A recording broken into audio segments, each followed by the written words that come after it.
시청자 여러분 안녕하십니까. 3월 22일 시사정담 시작하겠습니다. 배종찬 인사이트K 대표님 나오셨습니다. 배 대표님, 네. 이재명 대표가 정말 워낙 자기한테 최근에 돌아가는 상황이 궁지로 몰리고 예. 거기다가 정보 부족이라는 것이 아주 다 드러났지 않습니까?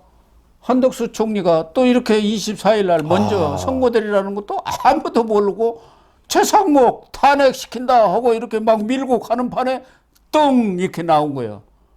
그러면은 지금 상황에서 과연 최상목 권한대행을 탄핵시킨들 무슨 의미가 있어서 그런데도 불구하고 그냥 밀어붙이네요. 이것을 첫 번째로는 저는 어떤 말씀을 드리냐면 아무도 이해를 못해요. 그래서 다른 이유가 있을까? 다른 어떤 절묘한 정치적인 전략이 있을까? 없어요. 네. 없어요. 아무리 생각해봐도 AI한테 물어봐도 없다고 이야기할 거예요. AI한테 물어보면 없습니다. 뭐 하는 겁니까? 저도 모릅니다. 열받았습니다. 뭐 이렇게 열받았습니다. 근데 바로 그 부분이에요. 근데 저는 어떻게 분석하냐면 아까 우리가 데이터를 분석하면서 그래도 탄핵 찬성 민주당 쪽이 좀 결집했다는 말씀드렸잖아요. 예.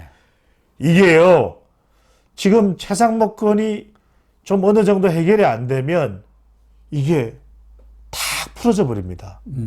굉장히 긴장해서 쪼여졌던 이 힘이 관략근이 탁 풀려버리거든요. 그러니까 이럴 때 밀어붙여야 돼요. 왜냐하면 칼을 빼들었는데 이걸 집어넣어버리면요. 아마 개딸들이 완전히 돌아서 버릴 겁니다. 수박을 오히려 신명 쪽에 던져버릴 거예요. 장애 집회하는데 네. 거기다 집어 던지고 수박밭이 될 거예요. 그러니까 적어도 그런 상황으로 가서는 안 되잖아요. 그거는 정말 거의 절망의 상태잖아요. 절명에서 절망으로 가는 겁니다. 그러다 보니까 그렇게 한 거고, 두 번째는 이 말씀을 그러네요. 드리는 거 뭐냐면 고 박사님도 고개를 끄덕일 텐데, 자, 이렇게 선거가 늦어질 줄 몰랐다. 민주당 차원에서. 민주당이 단 한 번도 헌법재판소 일정 가지고 뒤흔든 적이 있습니까? 없죠. 민주당이. 네. 헌법재판관 개인에 대해서 이야기한 적이 있습니까? 없죠. 없어요. 그런데 문영배 재판관 빨리 판결을 내리시오. 안 하던 행동을 하는 겁니다. 예. 여기서 저는 무슨 말씀이냐. 굉장히 중요한 부분을 고 박사님 말씀해 주신 힌트를.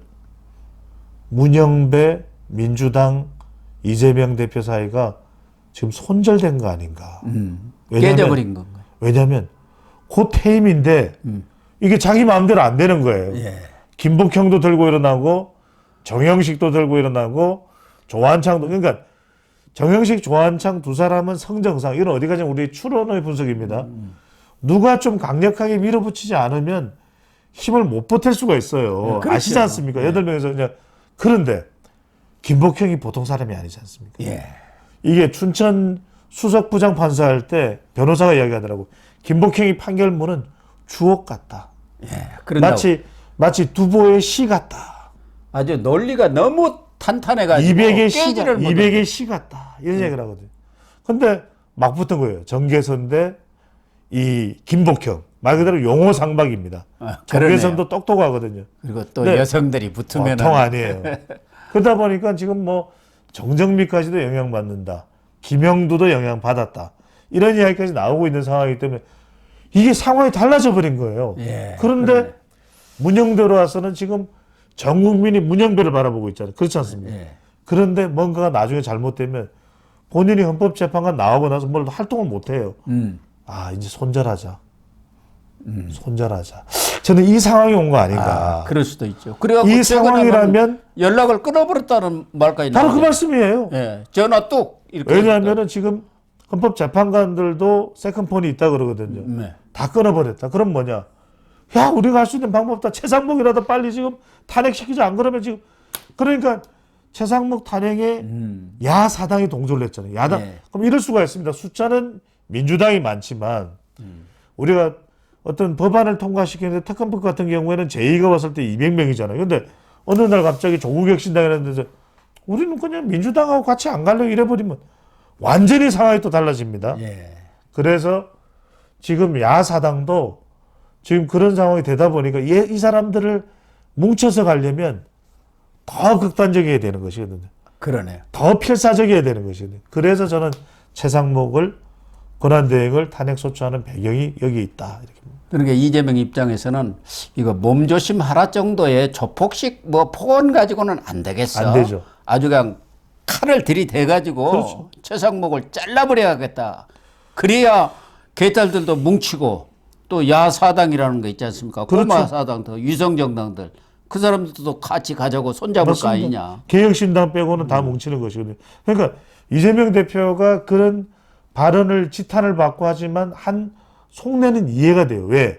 지금 그런 이야기 안 하면 안 뭉쳐질 거예요. 그러니까 오죽했으면 최상목 하는데 만약헌법재판관대로 빨리라도 넣어서 어떻게든 인용을 가결시켜야 되겠다는 그런 절박함 있는 거죠. 그래서 일반적으로 다른 패널들이라든가 이 언론 보도를 보면은 이재명 대표가 분기탱천해 가지고 5기 탄핵을 했다, 감정적인 탄핵을 했다, 괘씸죄에 걸렸다 하는데 우리 배 소장님의 분석이 더 훨씬 더 설득력 있고 정확한 것 그렇습니다. 같습니다. 어쨌든 이재명으로서는 지금 완전 패닉 상태 아니겠습니까? 패닉이에요. 패닉입니다. 그러니까 할 수 있는 것 또 갖고 있는 모든 카드 다 내놔라 카드를. 그 방법 외에는 다른 거 없지 않습니까? 없어요. 26일 날 선거가 떨어져 가지고 피선거권 박탈되면 끝나는데. 그렇죠.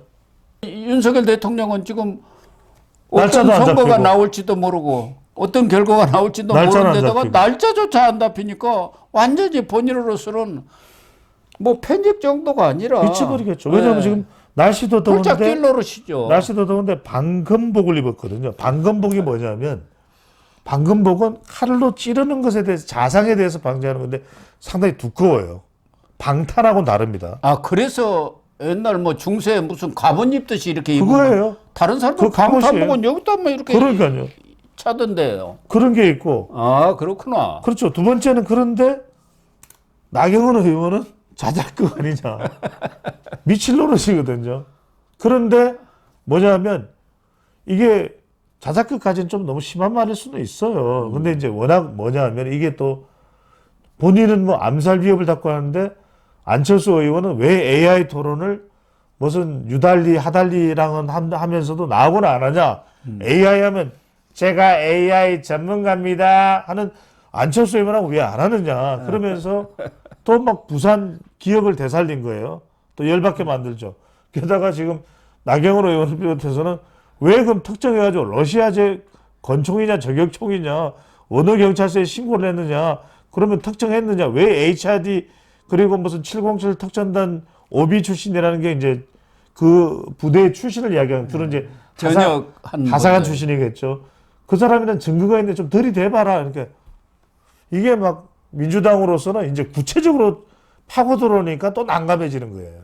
아니 당연히 그런 테러 위협이 있으면 고소 고발을 해야 할 것 아니에요. 그렇죠. 그것도 안 하고 있고 고발 신고. 네. 이 테러 위협설도 그 열린공감 TV라고 있잖아요. 좌파 줄리 의혹 제기했는데 거기서부터 방송을 시작해갖고 그때 그 같이 출연했던 민주연구원 부원장 뭐 최혁진인가 뭐 그 사람이 당에 보고해갖고 난리 법석이 났다는 거 아닙니까? 그러니까 진원지가 열린공감 TV 아니냐? 그걸 어떻게 믿느냐? 뭐 이렇게 돼버리니까 아주 코미디가 돼버린 거예요. 거기다가 지금 이제 날씨는 더운데 방검복까지 입고 그렇죠. 다니려니까 참 삐질삐질 땀이 나겠네요. 왜냐면 위협을 받는다는데 방검복을 또 안 입을 수는 없거든요. 근데 그러네. 방탄복은 또 과하고. 거기다가 경호원들도 뭐 선글라스 쓴 사람들이 너댓 명이 딱 이렇게 퍼포먼스 해놓으려고 그러는지, 야, 이재명 대표가 진짜 위협을 받는구나. 이걸 또 보여줘야 할 거 아닙니까? 그것도 중요하죠. 그래야 하는데 지지층, 물론 그런 암살 위협이 있어서는 안 되죠. 네, 하지만 물론이죠. 고 박사님 말씀하신 대로 그런 게 상황적으로도 필요할 수가 있습니다. 왜냐하면 그래야 더 뭉치는 것이거든요. 지지층들은.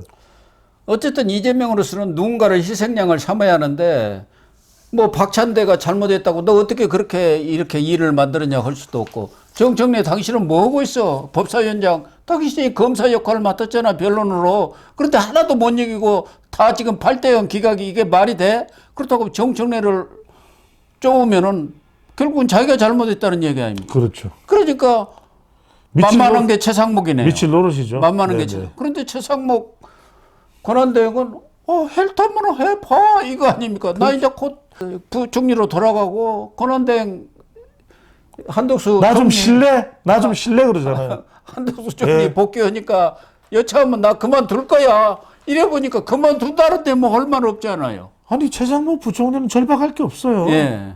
그래? 그러면 잘 됐네. 탄핵식 나도 힘들어 죽겠는데 무슨 뭐 민간국가 선정되고 내가 그냥 지금 대통령 일을 다 보다 보니까 뭐 미치겠는데 그럼 나 해. 예. 최상목 부총리도 또 할 만큼 했지 않습니까? 그럼요. 지금 이런 비상계엄이 없었더라면 벌써 다 총리서부터 지금 다 갈렸을 텐데 그렇죠. 계속 지금 오고 있으니까 아마 피곤하기는 할 거예요. 지지도 못했어요. 예, 그러니까 제발 좀 잘라주세요. 잘라주세요. 왜요? 그래갖고 일각에서는 최상목 부총리도 성질 나갖고 정치권으로 뛰어든다는 말까지 듣더라고요. 아 다음 또 총선 대선에 나오겠네요. 예. 뭐 보궐선거도 있으니까요. 그러네요. 예. 예. 그래서 이재명으로서는 여러 가지로 최상목 권한대행을 희생양 삼으려고 했는데 오히려 자기가 지금 희생양 되게 생겼어요. 아니 어느 국민이 납득을 하겠습니까? 아니 최상목 권한대행을 탄핵해서 얻을 게 뭐가 있죠 민주당이? 그래서 몸조심해야 할 사람은 이재명인 것 같아요. 예. 그래서 어떤 위기 상황이 올수록 지도자는 평정심을 잃으면 안 되거든요. 그럼요. 근데 조금 평정심을 잃은 것만은 근데 틀림없는. 왜 그렇게 했어요? 평정심 완전히 멘붕이 오는 거죠. 지금 윤석열 대통령은 선고일도 안 잡혀. 한덕수 선고 다음에 또 바로 본인이야. 예.